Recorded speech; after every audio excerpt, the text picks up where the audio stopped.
We're here at the Beatrice location, and behind me is the model train set that we rescued from the Culver City store.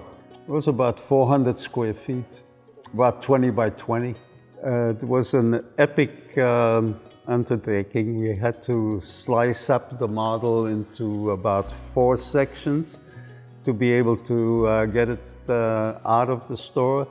And thanks to Miguel and his amazing expertise, capabilities, whatever you want to call it. My name is Miguel Arzola, and I work here at Samy's camera at Beatrice.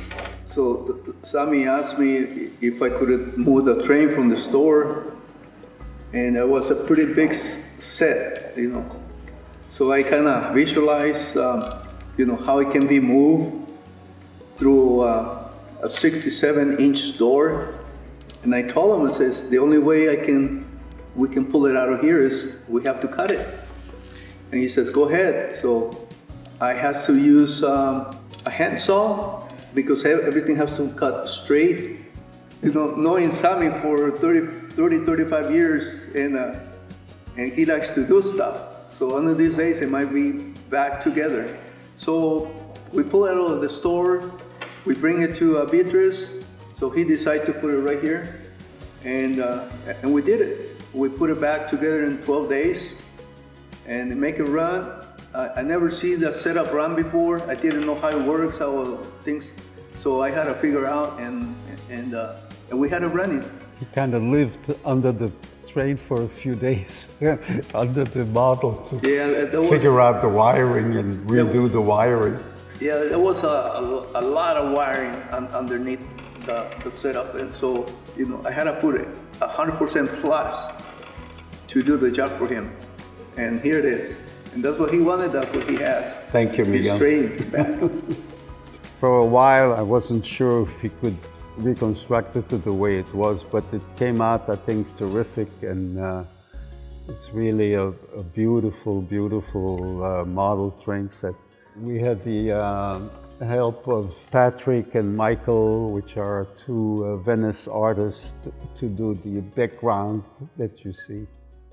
Hi, I'm Michael Brunt. And I'm Patrick Marston, and our company is Marston and Brunt Art Studio. And we're out of Venice Beach, and we are here at Samy's Camera's headquarters here in Playa del Rey. Well, we didn't actually even know why we were meeting with him. We just knew it was this great project that he was excited about. So we came to the location of his headquarters here in Playa del Rey and walked into the showroom and revealed this huge, amazing vintage model train set. It's just kind of mind-blowing when you first take it in. It's very, to me, it's something that's probably very rare, and especially this day and age, you just don't see this around, especially at this size and scale. So he asked us if we'd be interested in creating a background that would fit for this model train set, since this would probably be the last time he'd ever move it, this would be its permanent location. So he was willing to commit and have the walls painted to create a background for this. It was just that I wanted to be very intentional about what I was doing. I wanted to have the train set and the landscape inform what the painted landscape behind it was going to be, and had it put and everyone agreed to put it in a position, marked that off, and was able to take photographs of where parts of this landscape of the model train set would land and the wall behind it, and wanted to continue that landscape in. So it was the big sky, and then it was landscape that really did seem to go with this model train set. What we did first was we did all of the line work to map up the image that we had created in Photoshop. And once that line work was up, then started to lay down background colors. That's where Michael really helps me out, is getting down the first layer of colors, and because my style is to layer upon layer upon layer, and finally you get tones and a richness and a soul, I call it, to the painting. One of the things we want to show you is if you look down below here, this is the water that actually goes into the center, and it's sort of its own lake or river. And in that lake and river, you can see there are some ducks and so forth. Now, this green color, it's not blue, but it goes through green, and Patrick had to match that green over here.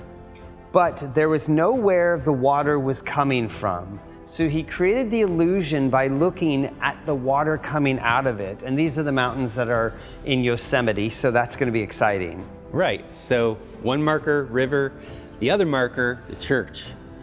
And this church, once this model is put back into the permanent position, this church is going to be right here.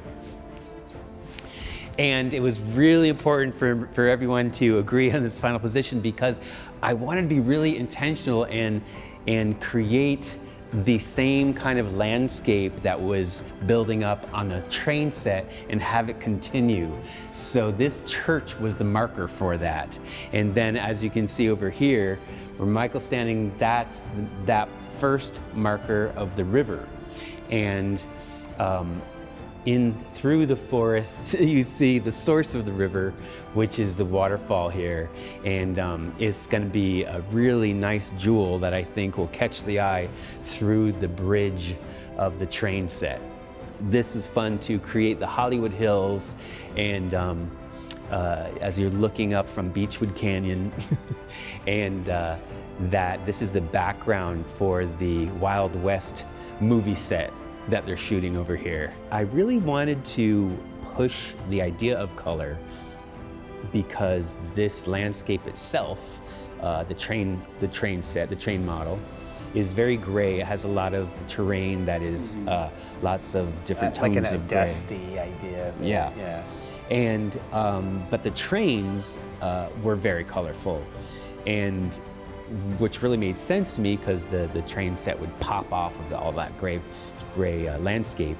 But I wanted to, instead of matching, colors of gray and white, I wanted to bring color so that it really did then enhance the trains themselves, the colors of the trains in the sky. So thus landed on the idea of a colorful sunset, and it's going to be cool in the end. Well, I just admired the workmanship that went into it, and I just couldn't get myself to let it be junked, to let it go into the trash bin. So it became a big project. But like I said, thanks to Miguel and Michael and Patrick, they helped us with the background. They did an amazing job. So we revived it, gave it some more life, just for us to enjoy primarily, little toy. I hope that we can preserve a lot of the work of artists of the last 30 or 40 years. If this is an inspiration, maybe, who knows?